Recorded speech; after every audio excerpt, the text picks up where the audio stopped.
administrators. All right, we're going to go back to one of our leading stories then, where matriculants of public schools and their teachers, of course, return to class today after a week break. And for more on this, we welcome on the line Basil Manuel, the Executive Director of the National Professional Teachers Organization of South Africa, NAPTOSA, and he's joining us, in fact, via Skype. A very good afternoon to you, sir, and thank you so very much for joining us here on SA Today. Pleasure to be with you. Good afternoon. Just as a start, NAPTOSA proposed to the department, according to media reports, that the basic education, to basic education, that matriculants only return to school a little bit later in order to give principals a break. So two questions here. What did you mean by a little bit later? How much later did you want? And the second part of the questions, what do the principals need a break for at this time? I mean, there's already been a lot of stopping education and teachers and principals being at home in any case. What exactly would this break be for? Because COVID not already caused a lot of stopping in terms of education and halting education as a whole?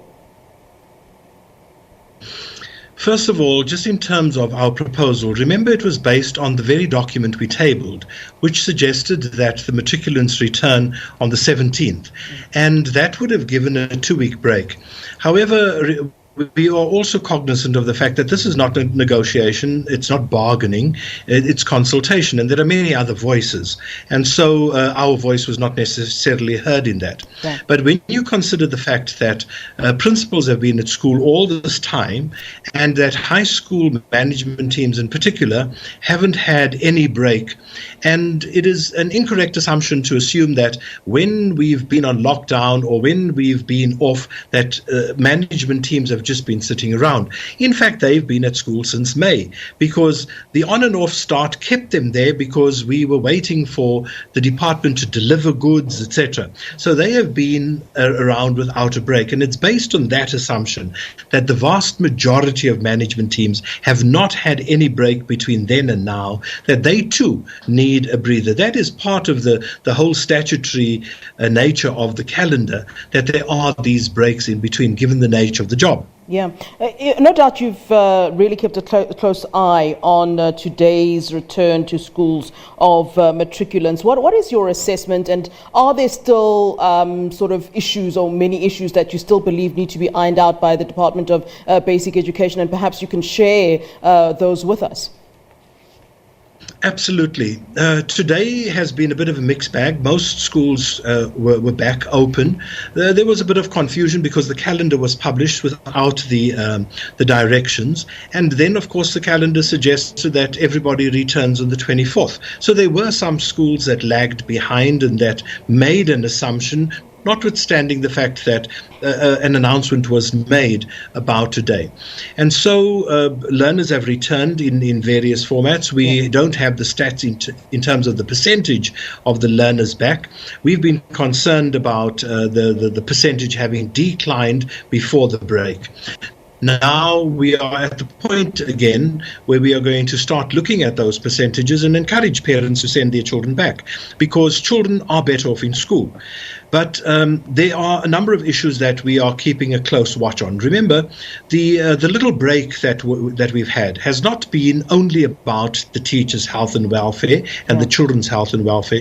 It has also been about the Department of Education, to allow it to get its act together. 3 of our provinces didn't open schools for the second and third cohort of learners the last time. And the reason for this being that they, of course, didn't have sufficient PPEs, the schools weren't ready, the materials just didn't arrive. Now, of course, we are saying we've had time, we sincerely need to see that this is so. Now, we know that there are still 3 weeks left and that there's still time to get that ready for the next cohort coming in. But that is why we are having urgent meetings with the DBE, with the Director General and his people, so that we can look at health and safety, and we can look at the plan. What is the plan going forward? How are we going to address those outstanding issues? And how do we transcend the problems that we've had? Because we don't want to get to the 24th and then stand head to head, because we are now at a fight again, because we don't believe that the things have been delivered in the right measure, in the right quantity, and in the right quality as well. And remembering that the very regulations now put the onus on the principal to check that the quality of the material is good enough to ensure safety. And so we are saying to our principals, if the correct quality stuff isn't delivered, don't accept it.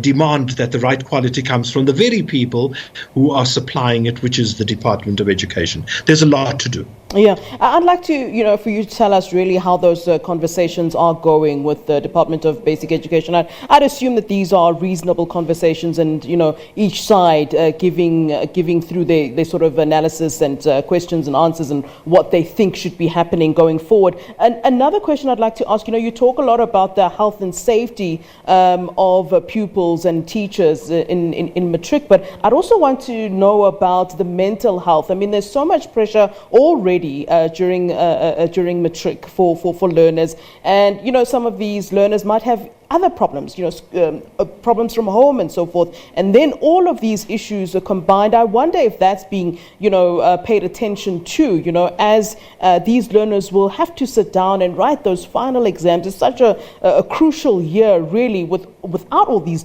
factors then having to be pushed into the situation. So really, let's talk about those conversations perhaps that you might then be having, in fact, with DBE, as it's not just about the issue of health and safety, but really mental health as well. Absolutely. Let me start with the first part of the question. Our meetings are always affable. They are conversational. There's a certain level of respect that we may differ on issues. We don't have personal issues between people, and so we can have robust debate. And that robust debate actually takes us further. It doesn't make us enemies of one another, knowing that we are playing in the same ballpark, for the same field, on virtually the same team. However, sometimes we have different tactics, and that is how we approach it. And every day is a different day, and we have to try and convince one another that we have the best interest of the learners and the teachers at heart, and that our research is as credible as the research done by somebody else. On the mental health of our learners, I think you have struck on a very, very important point there. Remembering that the vast majority of our learners have missed out on a lot, and our matriculants have missed out on 3 months because, through no fault of their own, they just didn't have access during the hard lockdown phase, and they've lagged behind. Even though we've all come back, their counterparts on the other side of the freeway have had a far better start. And this, of course, applies a lot of pressure, both on parents and on the children. Remember, if you have a child in Matric, you are in Matric yourself. And so the parents are going through a lot of stresses and strains as well. We are worried about the learner who is not as resilient and is not going to manage in terms of the mental preparedness. And this is where we need to be looking at intervention. And what we are putting on the table is that we re-look at the examinations. That is on the table for quite a while already. Secondly, that we also look at whether we shouldn't reintroduce the choice we had up to the end of last year, where children could choose to do part of the exam, and then, of course, have the other part of the exam in the following year. Because remember, if you are lagging behind and you're not as resilient mentally, that is, you are going to have problems, and we don't want children cracking under the strain. And believe me, there's real mental strain. But even for the resilient child, knowing that I'm lagging behind, knowing that I'm in a resource a poor area, and that access is just more difficult, puts a lot of pressure on those children. Added to that, getting into tertiary education is yet another bit of pressure. And I don't believe enough energy enough is being spent on those children's mental health. But even in your better off school, the pressure to perform is enormous. And parents need to ease up a little sometimes, because children crack under that pressure because they are expected to do better than their neighbor, etc. At this time, with all the pressures of COVID, having dealt with sick parents, friends around them falling ill, neighbors dying, you can imagine that the pressure is at an all-time high. So we've got to consider that before we apply yet even more pressure on the delicate form of a child. All right, thank you very much for that input. So we appreciate your time. Basil Manuel, the president of NAPTOSA, the National Professional Teachers Organization of South Africa. Sir, thank you so much.